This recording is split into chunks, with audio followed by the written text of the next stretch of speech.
It's honestly become like part of my daily sort of self-care ritual. Like I have alarms on my phone for certain things, like remember to take your medication and remember to stay hydrated and drink lots of water and make sure you eat your lunch today so you don't get hungry and tired and low blood sugar.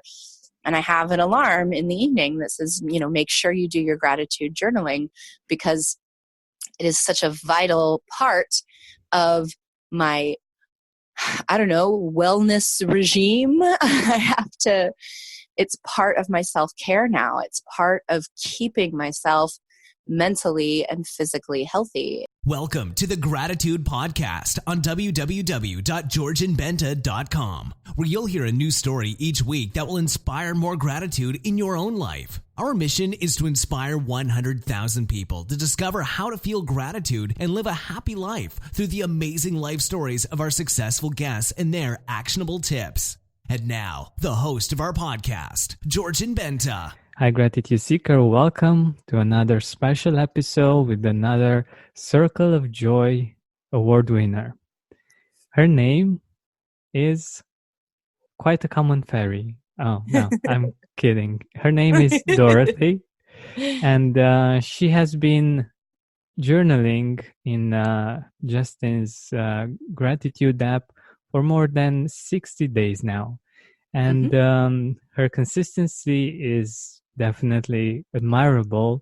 And I want us to get to know a little bit more about her story, about what got her to start this gratitude journaling, and what are some of her secrets, how she's able to actually keep this consistency. So, Dorothy, welcome to the Gratitude Podcast. Thank you so much. It's very nice to be here. Thank you for accepting our invitation.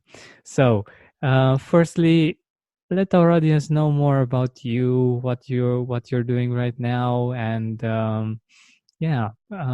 just some things that our audience might find interesting about you.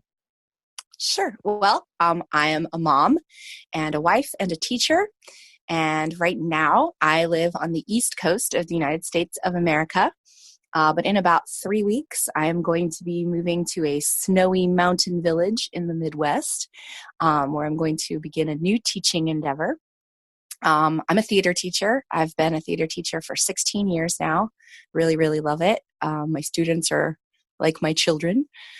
My two actual biological children are delightful. I have a daughter who's 11 and a son who is 7. And my husband is a comic book illustrator. Wow, that's amazing. A family of artists, isn't it? It is. It really is. All of my family enjoys theater and music and dance and art. So hardly a day goes by without someone creating something in our household. Wow, I love it. I love it. I think it's amazing that you were courageous enough to go for such careers, both of you, and I think I speak for our audience as well, like for the inner child that maybe wanted to play, to do something creative, but it wasn't like, okay, but you're not going to live your life out of this, isn't it? Oh, there's always so many ways to make it work. There's always so many things that you can do. But if you love your artwork, then you can't not let it be a part of your life. Even if you're not making the kind of money that you wish you were making off of it, there's always ways to make ends meet. There's always other things that you can do to squeak by. Because at least as far as I'm concerned, like I would rather live a simple life and do things that I enjoy every day than live in a exquisitely fantastic, fancy, rich house and have a job that makes me miserable and I just, feel dead inside. I don't think I could do that. Yeah, that makes so much sense. And I totally resonate with that, because at the end of the day, if you weigh things, if you think about them, if most of your time you're spending it doing something that you don't like, that actually drains you, and you only get to enjoy some things that are, I don't know, better than average. I don't know if it adds up. And indeed, No, I agree. yeah. I listen to many podcasts, not just this one. But one of the other podcasts that I was listening to was discussing scientific studies have shown that happiness is much more connected to our experiences than it is to our possessions. And that, like, when people suddenly come into a large sum of money, like let's say you win the lottery or you get a big bonus for the holidays or something, rather than spending that money on items like new stuff, people who spend that money on like taking a trip or going somewhere together as a family, even if it's just like to an amusement park or something, just the joy that comes from having created that memory with people that you love makes you happier than if you had spent the money on an item that you would be able to keep for a longer period of time.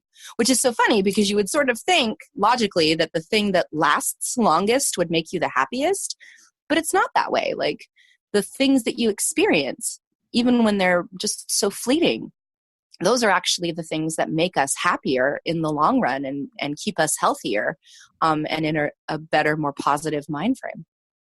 That's so interesting. I love this perspective, and I think it's very, very fascinating because, like you said, you would think that the thing that lasts longer will actually bring us more joy, more positivity. But I think this relates beautifully with gratitude. Like the thing that lasts for a shorter amount of time, I think we appreciate it more. And Yeah, I think so too. since we know it's just for a couple of days, for instance, we are much more present. We are much more aware of the new things, of the beautiful things that are happening around us, and we are more grateful. And Yes. that's really cool. I love Yes. that. And that's one of my favorite gratitude journaling prompts on the 365 application that I use, is that one of the prompts that comes up so often is titled "This Too Shall Pass." And it's all about focusing on what's happening right now, because if it's bad, don't worry about it. It's not going to last forever. It's going to pass, and you will be free of the pain that you are living through right now. But also, on the other side of that coin, if it's beautiful and wonderful, it is going to pass. It's not going to last forever. So enjoy it, embrace it, live with it right now, like really experience it while it's happening, because it's not going to last forever and you need to soak it all in while you have it. Yeah, that's such a powerful perspective. And when you think about it, it's actually these kinds of moments that we remember and that we truly cherish. And yeah, I love it. And since Yeah. we got to gratitude journaling, I'm really curious of some of the things that you write in your gratitude journal. Like what do you what are you grateful for usually? Well, my favorite part of the journaling is, of course, the part at the end where you always want to list 3 things that you're grateful for every day. So that's my favorite thing. And it ranges just every single day. It can change. It could change from, I had a really delicious cookie today, to I'm grateful for my children's health, and that, my children were born into this world without any huge complications, without any huge health problems. And I'm very, very grateful for that. So, I mean, it's big things, it's little things, it's things in the moment. Sometimes it's just, I'm grateful for how beautiful the leaves looked today on my drive to school, because they were all red and orange and yellow and so pretty. So it's just a question of perspective, and just taking a few minutes to direct your mind to something positive. And I usually do it at the end of the day. So even if I've had a rough day and lots of things have gone wrong, I have to finish the day by picking through the rubble and trying to find these little sparkly pieces of goodness somewhere inside my day. And what normally happens is I end up, especially on the bad days, I end up coming with more than the original 3 that I wanted to find, because they'll start like doing a domino effect. Like I'll think of something that made me feel better. Like I'll had a bad day and I'll think about something that I can be grateful for. And then finally oh yeah, this happened. This is great. I will write this down. And then as I'm writing it down, I'm like, oh yeah. And then this happened too. That was another really great thing that happened about today. Oh, and then this happened. And just somehow I will end up with like 6 great things where I thought I wasn't going to have anything because I thought I had such a terrible day. And then I'm like, you know what? Today wasn't actually that bad. I actually had some really nice high points and there were struggles, but I made it through. And look, here I am, safe and sound, writing about happy things in my gratitude journal once again. I love how you see things, and I could totally feel your position, like that kind of moment in which after a day of struggle, when you get to be back in your cozy place and find those things that you're grateful for, and realize that in fact, I think this builds immense resilience, because in that moment that even if in the future you will have similar days, that you'll get back to your cozy place and you will be able to find those things that went right and that you're grateful for. I think this is amazing. Well, it's definitely helped me a lot. Yeah, I can see how and why. It makes a lot of sense. It's honestly become like part of my daily sort of self-care ritual. Like I have alarms on my phone for certain things, like remember to take your medication and remember to stay hydrated and drink lots of water and make sure you eat your lunch today so you don't get hungry and tired and low blood sugar. And I have an alarm in the evening that says, make sure you do your gratitude journaling, because it is such a vital part of my, wellness regime. It's part of my self-care now. It's part of keeping myself mentally and physically healthy. If I don't do it, then I don't know. I don't know what would happen if I don't do it. I don't want to not do it. Exactly. Yeah. It Doing really it feels so good. it's not an option. It's like you do it. It's Yeah. just like breathing. You have to do it.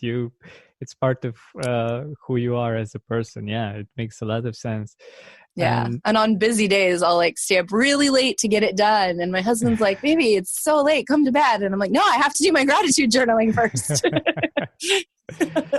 Yeah, that's beautiful. And it's something, gratitude journaling, and I think self-care in general is something that you do for yourself, but it's actually helpful especially for the people that you love. Like I've seen this in my life as well. When I took the time to make sure that I'm feeling good, that I'm centered, that I'm in a good vibe and everything.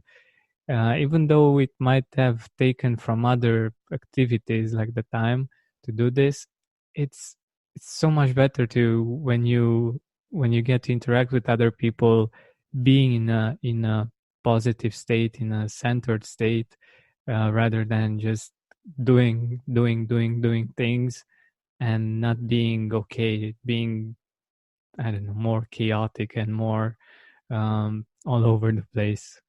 Oh, yeah.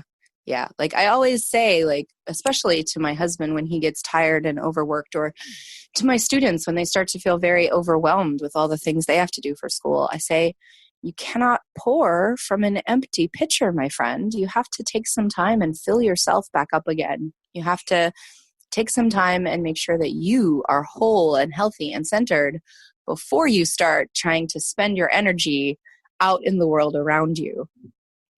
Exactly. Because the tendency, it, like it's really hard for something to positive to come out from this kind of experience. And yeah, I think it's great that you're taking the time even if you're tired. And also I love the idea with the reminder, because we might forget, like when you have lots of things going on and maybe all kinds of spontaneous things that we might do, or um, I don't know, we meet people, or we go to events, or we do all kinds of stuff that aren't like the usual. We tend to forget about some of the habits that we have, and I think this is a really good tip for our listeners to set up a reminder for their gratitude journaling, because it's it's much easier than to think about it. Like for me, uh, having a calendar, for instance, is and using it is very, very helpful, because I don't have to think to be all the time aware. Do I have a meeting today at, I don't know, what time, or things like this. I put it there and I can just look over the calendar and I know it's there, and I don't have to remember everything. I don't know if it's the case for everyone, but for me it's very tiring to have to remember all the time to do some things. Oh, yeah. Sometimes I feel like I'm being pulled in, I don't know, 15 different directions. I've got stuff that I have to do for my kids and stuff that I have to do for work and, stuff that I have to do for me and doctor's appointments and this and that and just absolutely everything else. So it is nice to take just a few minutes. And I think that's what most people forget, is that they're like, oh, this is going to be such a chore. I'm just going to have to spend so much time doing it. Oh, but it's not. It takes minutes, just a few minutes. And I mean, since when did you stop being worth just a few minutes? You give hours of your time to people all around you every single day. Like every moment of your waking life as an adult is usually given to someone else. You're giving it to your children. You're giving it to people at work. You're giving it to your colleagues. You give all of your energy and all of your attention to things outside of yourself. Why is it so horrible to take 5 minutes and just give your attention and your energy to yourself?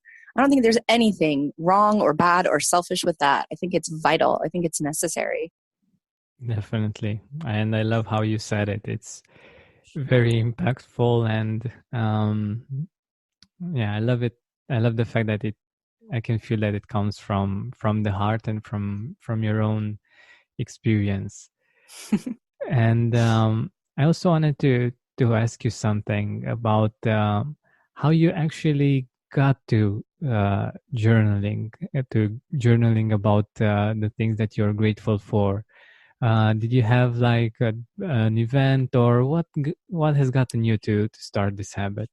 I did. I had a really awesome therapist who has been helping me. I last summer I was diagnosed with bipolar disorder and generalized depression and anxiety.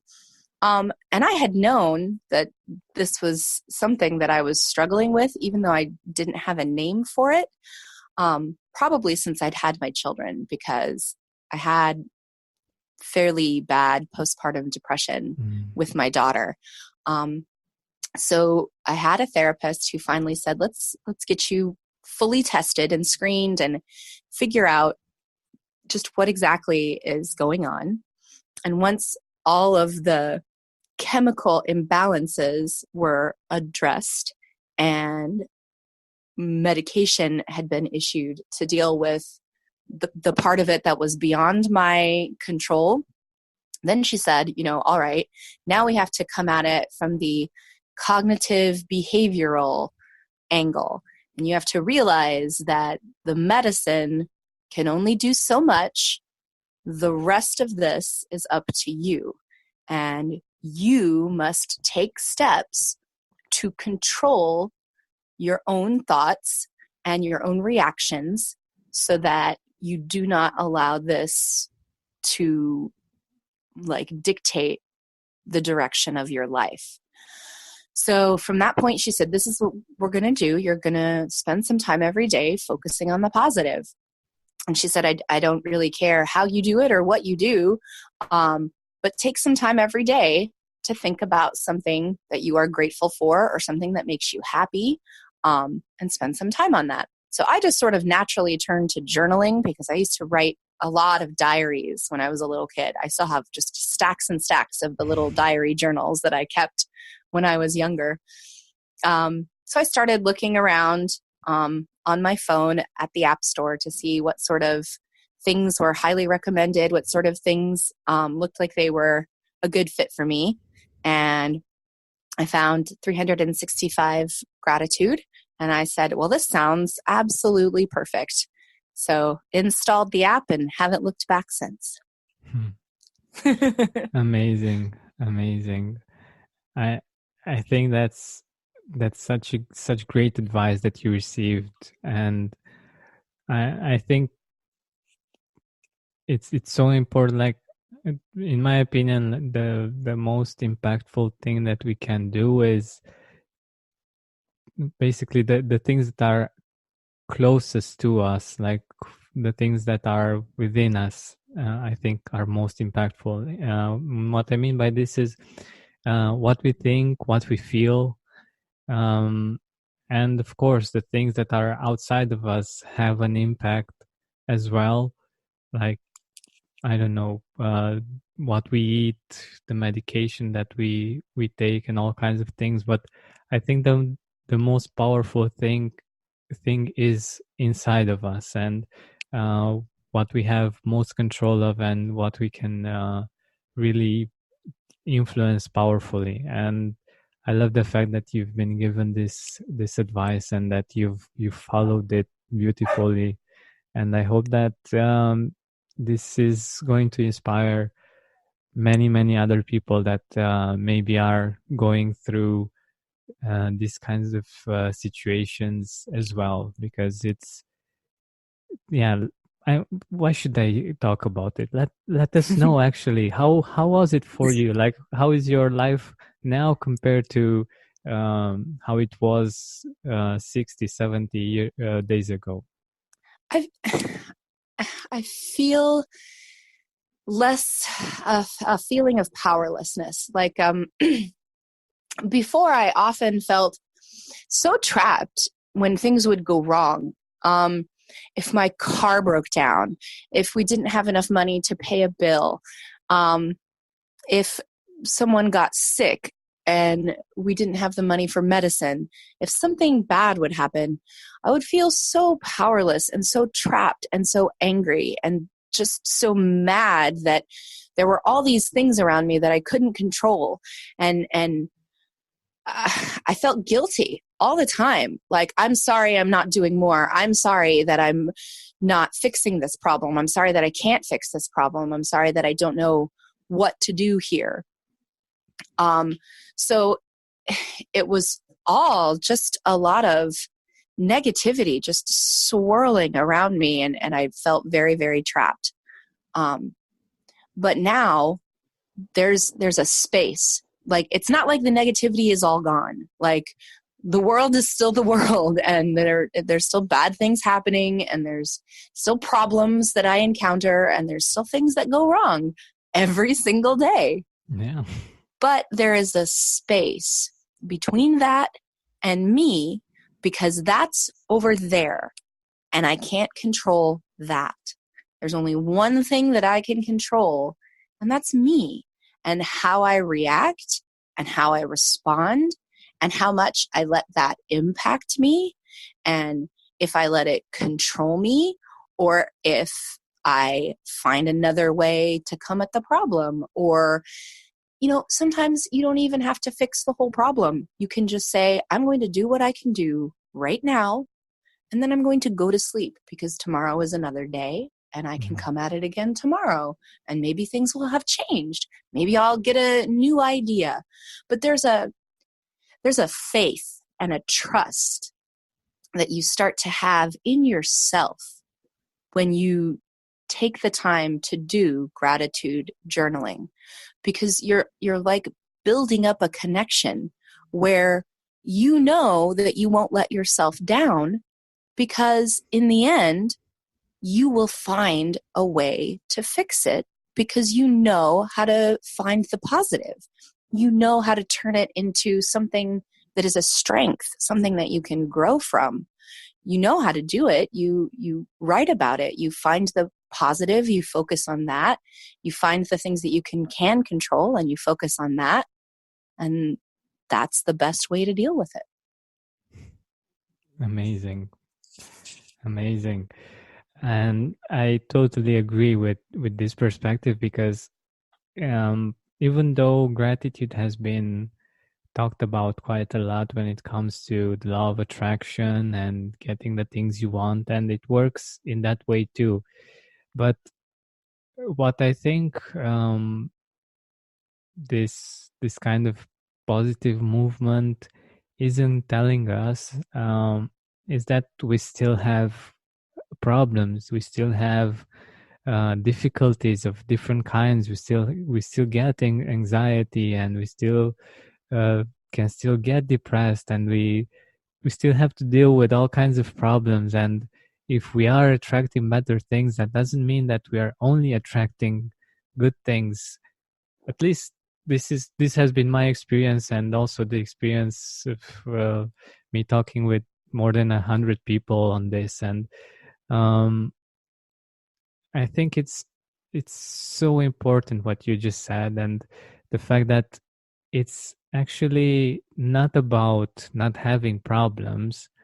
It's about being resilient, and the way we choose to see them and to face them. And I loved what you said about having the faith that tomorrow you're going to find a way. That's so important, because many people lose their sleep over all kinds of things that maybe if they would just rest and look for solutions in the morning, they will find them.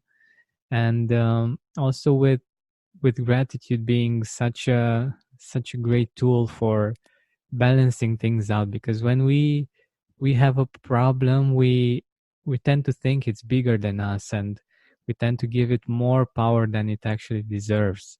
And when we see that we have all kinds of things to be grateful for, this balances things, and we realize that we have the power to change it, to do something about it, or just to be okay with how things are at this moment, and have the kind of faith that actually helps us get to the next level and to solve it at one point. So I loved what you just said. Exactly right. You're exactly right. Thank you. So we are nearing the end of our time together, and I wanted to ask you about the people in your life. Like, who are the people in your life that you're grateful for, and what makes you feel grateful for when you think about them? Oh, golly. I am grateful for my children, mostly because they help me understand myself and my husband a little bit better. It's like being able to look into this window of the past and see myself as I was with so much more clarity. I'm like, both my kids are just like little versions of my husband and little versions of me. And it's like, oh, now I understand why I am the way I am. Now I know why my husband is the way he is, because this is what you were like as a child. I get it.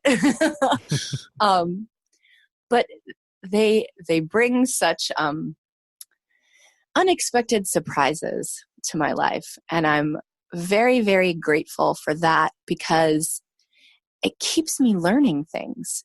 And that's, I think, the best and most interesting part of being a human being and being alive, is getting to learn new things. So I'm grateful for my children and the things that they teach me and the surprises that they bring me every day.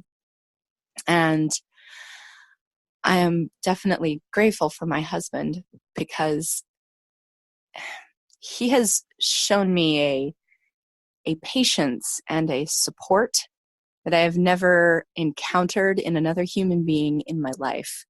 He has never once flinched at when I needed calming or reassurance or stabilizing. He's an anchor. He's a balancing act for me.